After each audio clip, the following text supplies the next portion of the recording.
This story is called The Thing That Will Kill Me by The Thing That Will.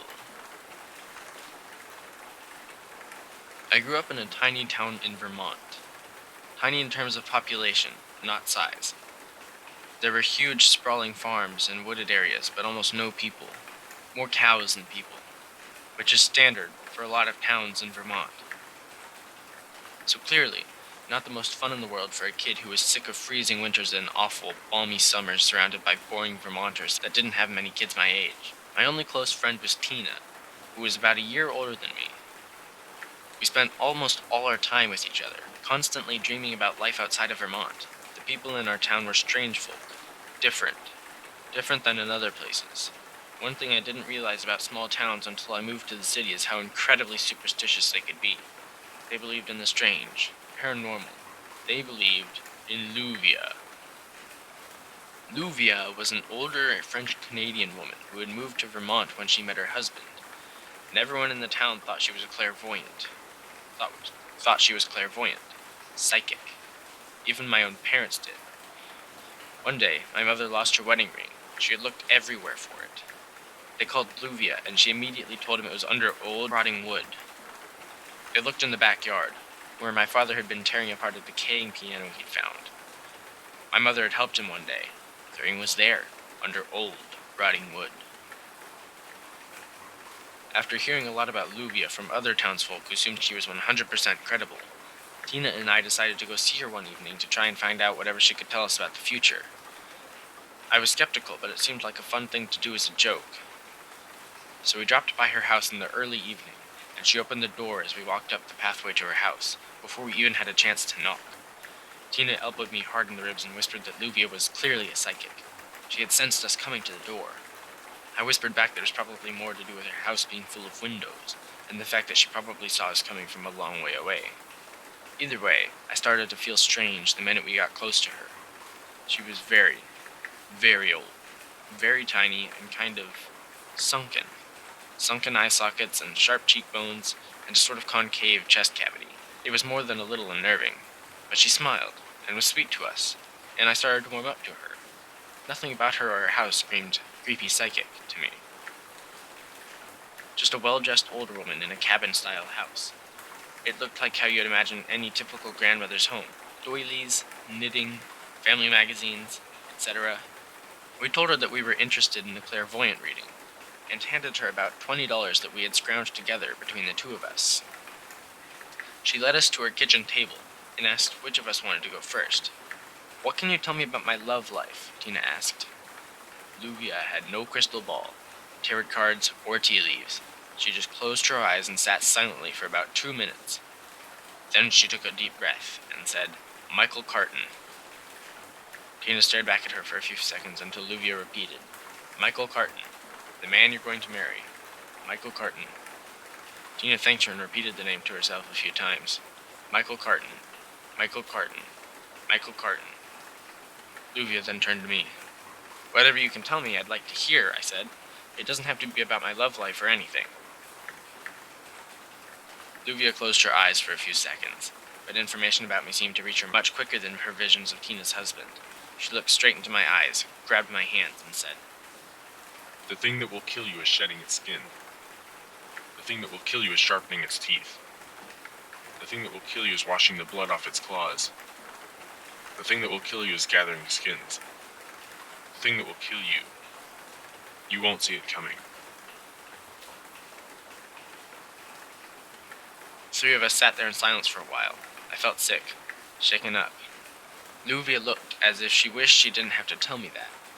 Is there anything I can do to stop it?" I asked. Luvia slid our money back across the table to us. No charge for the reading.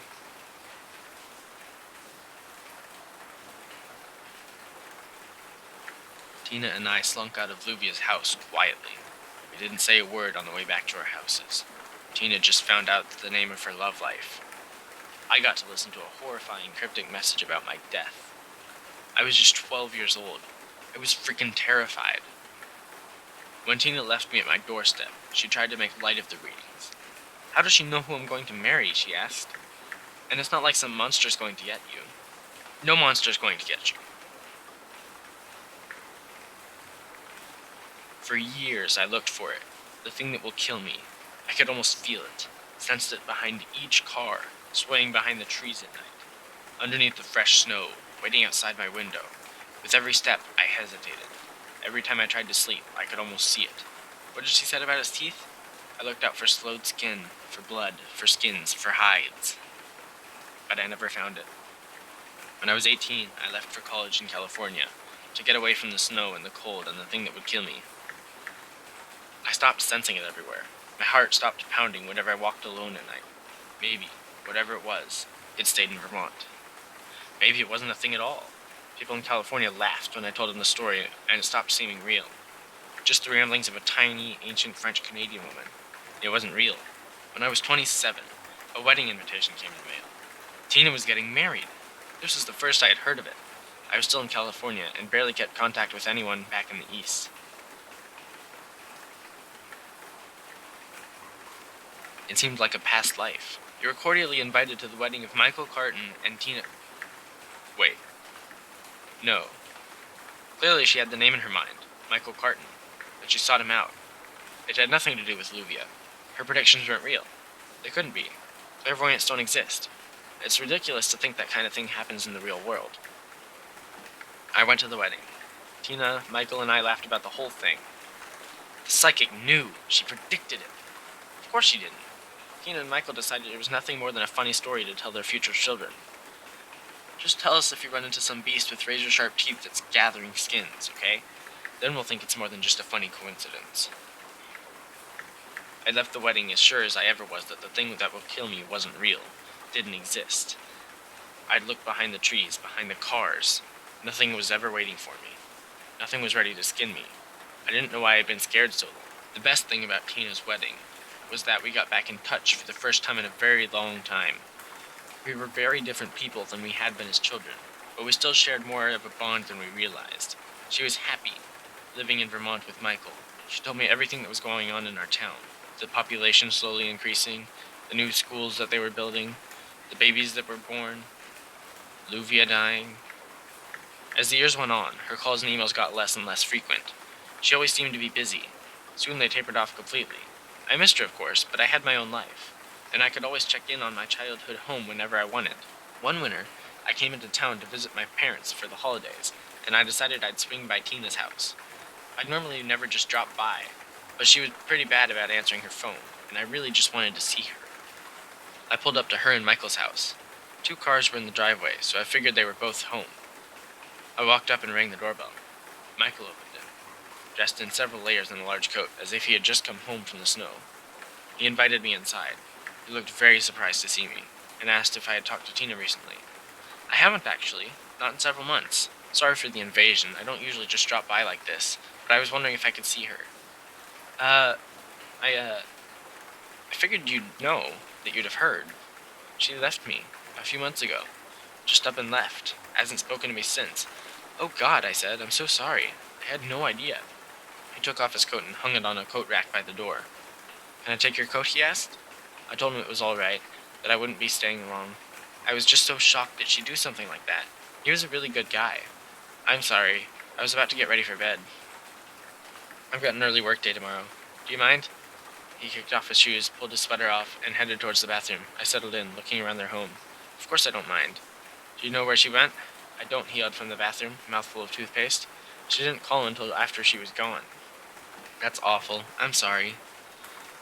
He started flossing, and when he saw me looking in, closed the door for privacy.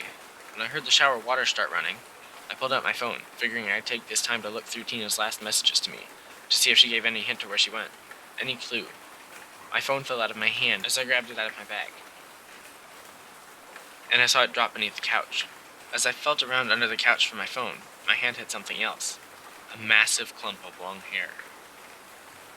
I pulled it out from beneath the couch. It looked so strange, such a large mass of hair. Brown hair, Tina's shade. Hair with a piece of scalp still attached. The thing that will kill you is gathering skins. I looked towards the bathroom door. Michael was still showering. The thing that will kill you is washing the blood off its claws. Flossing, brushing, The thing that will kill you is sharpening its teeth. slowing off his outer clothes, his shoes. The thing that will kill you is shedding its skin. Oh God. The thing that will kill me. I heard the water in the shower stop. Movements from inside the bathroom. I ran, out the door, slammed the door, sprinted my car, shaking, watching the door. My hands fumbled with the keys, shaking, shaking. The door to the house opened. My car started. I drove. I didn't look back. I drove. All through the night. Through most of the next day, only stopping when I absolutely had to. I had no idea if he was following me. I had no idea what I had just seen. My heart didn't start beating normally again until I was 2 states away. I went home. This was 2 months ago. I called the police. They investigated. Nothing turns up. They're sure she just left him. Moved away. Maybe she did. Maybe she's far away. Safe. Maybe nothing's coming for me. Maybe Michael's just a poor guy whose wife left him. Maybe it's nothing behind the trees, in the snowdrifts, underneath the cars, outside my door at night, and the windows. Maybe it's nothing. Probably it's nothing. Luvia's been wrong before, hasn't she? The thing that will kill you. You won't see it coming.